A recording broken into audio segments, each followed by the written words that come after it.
Hi students. We are in module number 2. This video is related to directing and controlling. The topic name is principles of directing. Okay. So this subject is 18 CS 51, that is management entrepreneurship for IT industry. So the topic name is principles of directing. So the principles, what are the principles of directing? So as we have already learned in nature and characteristics of directing, the same way the principles of directing also, like harmony of objectives. So it coordinates the individual objectives with the organizational objectives. So whatever the objectives they are giving by the top level management, okay, so the individual objectives may be departmental objectives, okay, they combine with the organizational objectives. So when they coordinate the individual objectives with the organizational objectives, so the direction will be very easy, and this is the principle of one of the principle of the direction. Next, unity of direction or command. So unity of direction or command is nothing but, so the top level management has to give the orders to the next level management, or the top level management will give the responsibilities to the next level management, and the next level management will analyze that particular thing and they will go to the next level management. So it will be the process from top level to the next levels. So it is the unity of direction or command. So always the top level management will be having that particular command to give or to instruct the next level people what they have to do in the organization. So that is the one of the principle in the directions. Next, direct supervision. So managers should have direct relationship with their subordinates. So every manager will be having some limited number of subordinates will be there. So they will have the direct relationship with these subordinates, and whenever the subordinates are having any issue, so they will directly reach to the manager, they will directly communicate to the manager, and they will complete the task. Okay. So the direct supervision is nothing but the manager will be having the subordinates. So they will be having the direct relationship with the subordinates. That is the direct supervision. Next, effective communication. Effective communication is very important because the communication will play major role to give the information what they want to give to the other people. So effective communication will play major role in the organization. So the effective communication, why it is important is, the top level management to lower level management, whenever they are giving some information, maybe instructions, maybe some responsibilities, so that information, that communication should reach to the lower level management. Whatever the higher level management is thinking, the same communication has to reach to the lower level management.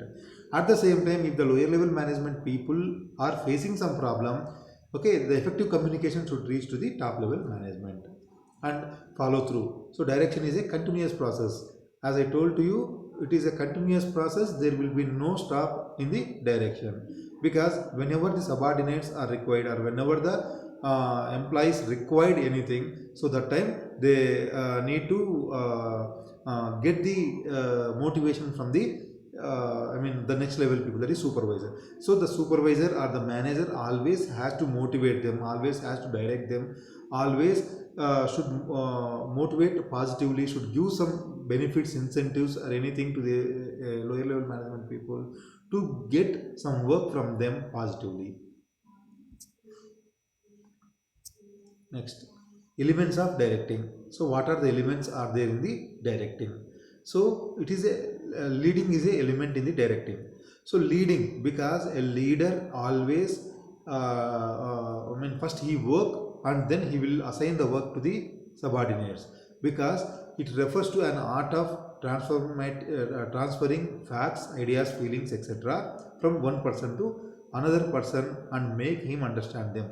So whatever the ideas are there, whatever the feelings are there, so those things from one person to another person, they will make that transfer that particular ideas, transfer for that particular feelings, everything, and they will make understand the all the people. Okay, manager has to continuously tell his subordinates about what to do, how to do, when to do various things. So always the leader has to communicate to the subordinates that what work they have to do, how to complete that particular task, when they have to complete that particular task, and who and all has to combinedly has to complete the task. Everything they will give direction to the lower level management or the subordinates. Communication also one of the element of the direction, because it refers to influence others in a manner to do what the leader wants to do them.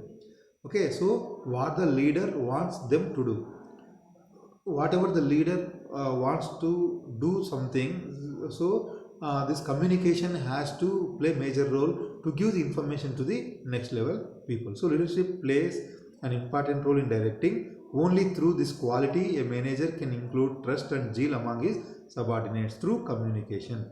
So communication will play major role in the direction, because they have to give the proper information to them, and they have to understand whatever you are giving the information positively. And the motivation also one of the element. It refers to the process which exists people to the work for attainment of the desired objective.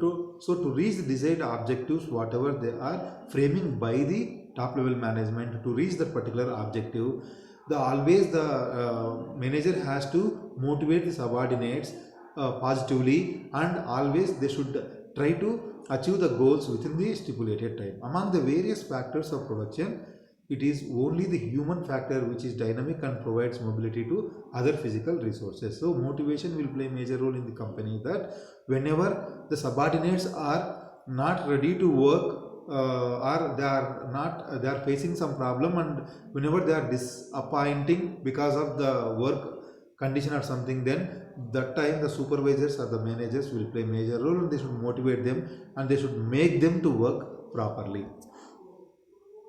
And the ability to influence people towards the accomplishment of goals under the leadership. So why leadership is important? Because leaders guide and inspire subordinates. Always the leaders, they guide and they will give the inspiration to the subordinates. So whenever subordinates require any motivation, so these leaders, what they do is they give the encouragement to the subordinates, and they will say that how to complete the task. Everything they will explain to them, and they will make them that impact, and that impact will be there in the subordinates, and because of that impact these people will get motivated by the superiors, and they will work efficiently. And leaders build good work environment. So what the leaders will do is they will make the environment, the people who are there surrounding, who are there, they will make a very good environment for the work. Because when the environment is really good to do the work, then automatically everybody will come forward, and they will try to complete the task. Next, leaders build confidence in followers. So whomever they are there, the subordinates, they will create that confidence in their mind, that yes, I can complete this particular task, yes, I can do this task within the time. Like that, they will create that particular confidence in the lower level management or the subordinates. Next, leaders secure cooperation from the group. So always they give the cooperation, and they require the cooperation from entire group. So a leader, what he will create to the entire group is, the entire group people will feel that yes, our leader is there, so we have very good security, like that they feel. And also leaders act as change agents. So whenever any changes happening, so that time these people, the leaders will act as change agents, and they will see that the subordinates should not feel that the changing will be difficult or something. So these people will make easy the change whatever it is happening. And leaders are representatives of the followers. So all the leaders are the representatives of the followers. Whomever they are following, the next level people are there, so they feel that they are the representatives of their followers. And leaders develop great vision. So whatever the future aim, so they create that particular future aim to the subordinates, and they feel that yes, we have to achieve in this particular year this particular goal, like that they feel. So all these things will be created by the leader. Thank you.